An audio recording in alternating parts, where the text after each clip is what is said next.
Victor Wembanyama is the greatest defensive player of all time. At least he will be. Give me a few minutes and I will explain why he will become the greatest defensive player ever. And in the comments below, tell me if you agree or disagree. Remember to like and subscribe. According to my analytics, roughly 99% of you who watch my videos aren't subscribed. So remember to hit that sub button. Alrighty, let's get to it. Upon his arrival in the NBA in 2023, Wembanyama had sky-high potential. A 7'3" big man that can pretty much do it all and can be an absolute anchor on the defensive end.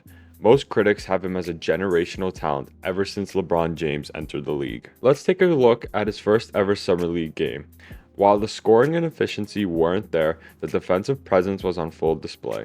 He recorded 5 blocks and 2 steals and helped the Spurs get their win. This put fans and critics on notice and showed the tremendous upside that Wemby brings to the floor. Following this game, Wemby put on an absolute masterclass, showing off all of his skills, getting 27 points with 12 rebounds, also adding 3 blocks and 2 steals. These 2 games were enough for the organization to shut him down for the rest of the Summer League. Coming into October, the media were buzzing for the rookie sensation to hit the court. While there were some critiques about his weight and transition to the NBA compared to Europe, this doesn't stop fans from being excited. In his first NBA game, Wemby had 15 points with 2 steals and 1 block. Everything was on display.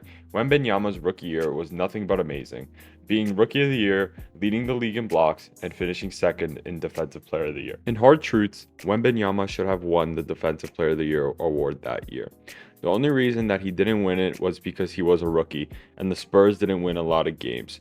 No rookie has ever won this award, so Wembanyama would have been the first to ever do it. Here are 2 players, and you tell me which had a better defensive year. The player on the left is Rudy Gobert, and on the right is rookie Victor Wembanyama. There is a clear difference in stats on who should have won this award. Yes, Gobert led the team to a 3 seed, while the Spurs were at the bottom of the West, but the team construction of both teams were completely different. Already, Wemby put fear in his opponents, establishing himself as a player who's here to stay, and it is his reward to lose. Victor can be the Defensive Player of the Year for the next 15 years because of how gifted he is on the defensive end. Coming into his second year, Wemby was projected to win the Defensive Player of the Year award for the first time ever in his career. At one point in the season, he was at a minus 1,000 on FanDuel to win this award.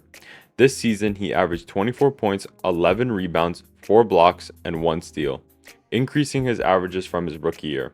But unfortunate circumstances happened where he missed the whole regular season after the All-Star break with a blood clot in his shoulder.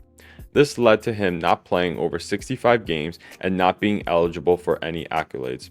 Still, we don't have to dump this season away. Wemby had incredible second-year performances with a 42-point, 18-rebound, and 4-block game versus the Knicks.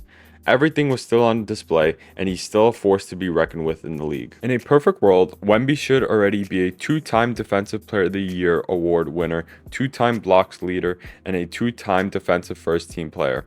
All of this was already somewhat accomplished in his first 2 years in the league. Players like Hakeem Olajuwon, Michael Jordan, and Bill Russell weren't impacting this much on the defensive end like Victor Wembanyama does now. Yes, that might sound like a crazy take, but Wemby already solidified himself as a top defender in his class and even in the history books. Looking ahead to next season, Victor Wembanyama is poised to have an incredible year. With key additions in Dylan Harper and a full season of De'Aaron Fox, the Spurs are expected to be a playoff team and contend with the core that they have. Wembanyama is the heavy favorite to win the Defensive Player of the Year award, so if injuries don't impact him, he will win that award by a mile. With the pace that Wemby is going, he will easily be the greatest defensive player of all time. Wemby is only 21 years old, which means he's got about 15 years left in the league. And honestly, he could dominate and win that award every single year. What do you guys think? Do you guys agree or disagree with this take? Drop your thoughts below. And hey, don't forget to like and subscribe for more content like this. Peace out.